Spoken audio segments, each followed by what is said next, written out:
পশ্চিমবঙ্গের যে কোনো ইঞ্জিনিয়ারিং পড়ুয়ার কাছে সবচেয়ে বড় স্বপ্নের নাম বোধহয় একটা টপ টিয়ার কলেজের সুযোগ পাওয়া। আর এই স্বপ্নের দিকে এগিয়ে যাওয়ার সবচেয়ে গুরুত্বপূর্ণ রাস্তাটি হল পশ্চিমবঙ্গ জয়েন্ট এন্ট্রেন্স পরীক্ষা, মানে WBJE। আজকের এই সম্পূর্ণ বিশ্লেষণে আমরা WBJE 2026-এর একদম খুঁটিনাটি নিয়ে কথা বলবো। পরীক্ষার প্যাটার্ন, সেরা প্রস্তুতির কৌশল থেকে শুরু করে যাদবপুর বিশ্ববিদ্যালয়ের মতো স্বপ্নের প্রতিষ্ঠানের কাট অফ সবকিছুই একদম সহজ ভাষায় ডিকোড করা হবে। তবে শুরুতেই একটা কথা ক্লিয়ার করে নেওয়া ভালো, এখানে যে ডেটা বা তথ্যগুলো শেয়ার করা হচ্ছে তার কোনোটিই কিন্তু মন গড়া নয়। সমস্ত তথ্য সরাসরি West Bengal joint entrance examination board বা WBJEB এর অফিসিয়াল ইনফরমেশন বুলেটিন থেকে নেওয়া। কাজেই আমরা একদম সলিড অফিসিয়াল ফ্যাক্টস নিয়েই এগোচ্ছি। এক নজরে দেখে নেওয়া যাক আজ ঠিক কি থাকছে। প্রথমত, WBJEE 2026-এর প্রাথমিক কিছু তথ্য। দ্বিতীয়ত, পরীক্ষার ধরন ও নম্বর বিভাজন। তৃতীয়ত, সেরা অধ্যায় ও প্রস্তুতির কৌশল। এরপর থাকছে সম্ভাব্য স্কোর বনাম র্যাঙ্ক, যাদবপুর বিশ্ববিদ্যালয়ের কাট অফ এবং সবশেষে শীর্ষ কলেজ ও তাদের প্লেসমেন্ট রেকর্ড। প্রথমেই চলে আসছি পর্ব 1-এ, অর্থাৎ পরীক্ষার প্রাথমিক তথ্য, আবেদন প্রক্রিয়া এবং যোগ্যতার মানদণ্ড। ক্যালেন্ডারে দাগ দিয়ে রাখার মতো বেশ কয়েকটা তারিখ আমাদের মাথায় রাখতে হবে। আগামী 10 মার্চ 2026 থেকে অনলাইনে আবেদন প্রক্রিয়া শুরু হচ্ছে। তবে সবচেয়ে বড় রেড অ্যালার্ট হল 8 এপ্রিল 2026, কারণ এটাই আবেদনের শেষ দিন। আর বহু প্রতীক্ষিত OMR ভিত্তিক পরীক্ষাটি অনুষ্ঠিত হবে 24 মে 2026 রবিবার। মানে প্রস্তুতির জন্য কাউন্টডাউন কিন্তু শুরু হয়ে গেছে। ফর্ম ফিল আপের খরচের ব্যাপারটা একটু দেখে নেওয়া যাক। সাধারণ বা জেনারেল বিভাগের পুরুষ পরীক্ষার্থীদের জন্য অ্যাপ্লিকেশন ফি 500 টাকা, আর মহিলাদের জন্য সেটা 400 টাকা। অন্যদিকে সংরক্ষিত বিভাগের ক্ষেত্রে পুরুষদের ফি 400 টাকা এবং মহিলাদের জন্য তা 300 টাকা নির্ধারণ করা হয়েছে। পরীক্ষায় বসার জন্য কিছু বেসিক ক্রাইটেরিয়া তো আছেই, যেমন বয়সের দিক থেকে 31শে ডিসেম্বর 2026-এর মধ্যে বয়স অন্তত 17 বছর হতেই হবে। আর শিক্ষাগত যোগ্যতার ক্ষেত্রে দশম ও দ্বাদশ স্তরে পদার্থবিদ্যা, রসায়ন এবং গণিত বা জীববিদ্যা থাকা বাধ্যতামূলক। নম্বরের হিসাবটা হল, সাধারণ বিভাগের জন্য এই 3 বিষয়ে গড়ে অন্তত 45% এবং সংরক্ষিতদের জন্য 40% নম্বর থাকা চাই।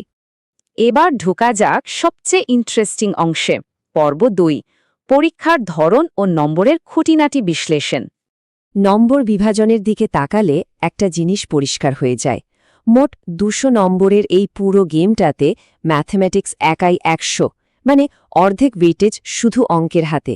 বাকি 100 নম্বর ভাগ করা আছে পদার্থবিদ্যা এবং রসায়নে, প্রতিটি 50 নম্বর করে। সুতরাং এটা বলার অপেক্ষা রাখে না যে প্রস্তুতির সবচেয়ে বড় ফোকাসটা ঠিক কোন সাবজেক্টের উপর হওয়া উচিত। আর একটা জায়গায় ভীষণ সতর্ক থাকতে হবে, সেটা হলো নেগেটিভ মার্কিং। প্রথম দুটি ক্যাটাগরির জন্য যথাক্রমে 1-এর 4 এবং 1-এর 2 নম্বর করে কাটা যাবে। ভুল করলে কিন্তু বিপদ। তবে মজার ব্যাপার হলো ক্যাটাগরি 3-তে কোনো নেগেটিভ মার্কিং নেই। তাই পরীক্ষার হলে কোন প্রশ্নে ঝুঁকি নেওয়া যাবে আর কোনটা ছেড়ে দেওয়া বুদ্ধিমানের কাজ হবে, সেই স্ট্র্যাটেজিটা আগে থেকেই ক্লিয়ার থাকা দরকার। পর্ব 3, সেরা অধ্যায় ও প্রস্তুতি। কিভাবে পড়লে ম্যাক্সিমাম আউটপুট পাওয়া যাবে, এবার সেটা দেখে নেওয়া যাক। গত 10 বছরের প্রশ্নপত্র ঘাঁটলে কিছু হাই ওয়েটেড চ্যাপ্টারের প্যাটার্ন চোখে পড়ে। যেমন গণিতে প্রবাবিলিটি, ভেক্টর এবং 3D জিওমেট্রি থেকে প্রচুর প্রশ্ন আসে। ফিজিক্সে কারেন্ট ইলেকট্রিসিটি এবং ম্যাগনেটিজমের ওপর বিশেষ জোর দেওয়া জরুরি। আর কেমিস্ট্রি ক্ষেত্রে কেমিক্যাল কাইনেটিক্স এবং বন্ডিং থেকে প্রশ্ন আসার চান্স সবচেয়ে বেশি।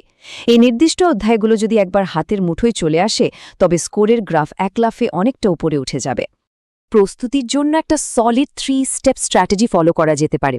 স্টেপ 1, এইমাত্র যে হাই প্রায়োরিটি চ্যাপ্টারগুলোর কথা বললাম সেগুলো আগে মাস্টার করা। স্টেপ 2, 2015 থেকে 2024 সাল পর্যন্ত বিগত 10 বছরের প্রশ্নপত্র বা PYQ একদম গুলে খেয়ে ফেলা। আর স্টেপ 3, নিয়মিত মক টেস্ট দেওয়া, যা টাইম ম্যানেজমেন্টের জন্য একেবারে গেম চেঞ্জার। পরবর্তী বিষয় হল পর্ব 4, সম্ভাব্য স্কোর বনাম র্যাঙ্ক। টার্গেট সেট করার জন্য এই ডেটাগুলো ভীষণ জরুরি। সমীকরণটা বেশ স্ট্রেট ফরওয়ার্ড। 180 বা তার বেশি নম্বর মানে হলো একটা এক্সেলেন্ট স্কোর, যা প্রথম 100-র মধ্যে র্যাঙ্ক প্রায় কনফার্ম করে দেয়। যদি স্কোর 120 থেকে 149-এর মধ্যে থাকে, তবে র্যাঙ্ক মোটামুটি 2401 থেকে 2801-এর মধ্যে আশা করা যায়। আর 100-র আশেপাশে স্কোর থাকলে র্যাঙ্ক হতে পারে 6000-এর কাছাকাছি। এই ডেটা মাথায় রাখলে পরীক্ষার হলে ঠিক কতগুলো প্রশ্নের উত্তর করতে হবে তার একটা ক্লিয়ার টার্গেট সেট করা সহজ হয়। এবার আসি পর্ব 5-এ, সবার স্বপ্নের ডেস্টিনেশন যাদবপুর বিশ্ববিদ্যালয়ের কাট অফ। যাদবপুর বিশ্ববিদ্যালয়ের সুযোগ পাওয়াটা যে ঠিক কতটা কঠিন সেটা এই কাট অফ র্যাঙ্কগুলো দেখলেই বোঝা যায়। 2024 সালের ডেটা বলছে জেনারেল মেরিট র্যাঙ্ক বা জিএমআর সাধারণত 700-র নিচে না থাকলে এখানে এন্ট্রি নেওয়াই মুশকিল। কম্পিউটার সায়েন্সে কাট অফ ছিল মাত্র 2 থেকে 19। ভাবতে পারছেন? ইলেকট্রনিক্সে সেটা ছিল 26 থেকে 115, আইটিতে 94 থেকে 118 এবং মেকানিক্যালে 511 থেকে 761। কম্পিটিশন একেবারে নেক টু নেক। পর্ব 6, শীর্ষ কলেজ ও প্লেসমেন্ট। এত যে খাটনি, দিনরাত এক করে পড়াশোনা, তার ফলটা ঠিক কী হতে পারে? একটা চোখ কপালে তোলার মতো নম্বর বলি, 98%। হ্যাঁ, যাদবপুর বিশ্ববিদ্যালয়ের কম্পিউটার সায়েন্স ইঞ্জিনিয়ারিং বিভাগে প্লেসমেন্টের হার 98%। এই একটা সংখ্যাই প্রমাণ করে দেয় যে সাফল্যের শীর্ষে পৌঁছানোর জন্য করা এই হাড়ভাঙা খাটনি কতটা সার্থক হতে পারে। তবে শুধু যাদবপুর নয়, আরও বেশ কিছু দারুণ অপশন রয়েছে। যাদবপুরে গড় প্যাকেজ যেখানে বার্ষিক 8.5 লক্ষ টাকা, সেখানে কল্যাণী সরকারি ইঞ্জিনিয়ারিং কলেজেও গড় প্যাকেজ প্রায় 6.8 লক্ষ টাকা। আর কল্যাণীর সবচেয়ে বড় চমক হল এখানকার টিউশন ফি বছরে মাত্র 10,000 টাকা, যাকে বলে দুর্দান্ত রিটার্ন অন ইনভেস্টমেন্ট। এছাড়া বেসরকারি কলেজের মধ্যে হেরিটেজ ইনস্টিটিউট একটা দুর্দান্ত অপশন, যেখানে গড় প্যাকেজ 7.2 লক্ষ টাকা এবং প্লেসমেন্ট রেকর্ড 93%। সবশেষে একটা ছোট্ট রিমাইন্ডার, পরীক্ষার দিনক্ষণ বা কোনো নিয়মে শেষ মুহূর্তে কোনো চেঞ্জ আসছে কিনা তা জানতে নিয়মিত বোর্ডের অফিসিয়াল ওয়েবসাইট www.wbjeb.nic.in এ নজর রাখাটা মাস্ট। সম্পূর্ণ সিলেবাসের ক্লিয়ার ধারণা, একটা স্মার্ট স্ট্র্যাটেজি আর নির্দিষ্ট লক্ষ্য, এই 3টে জিনিস যখন এক সুতোয় বাঁধা পড়ে তখন ম্যাজিক হতে বাধ্য। সঠিক প্রস্তুতি আর লক্ষ্য যখন একেবারে স্থির, তখন সাফল্য কে আটকাবে?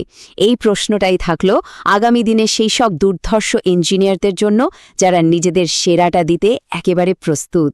আজকের এই স্পেশাল এক্সপ্লেনারটি আমরা এখানেই শেষ করছি।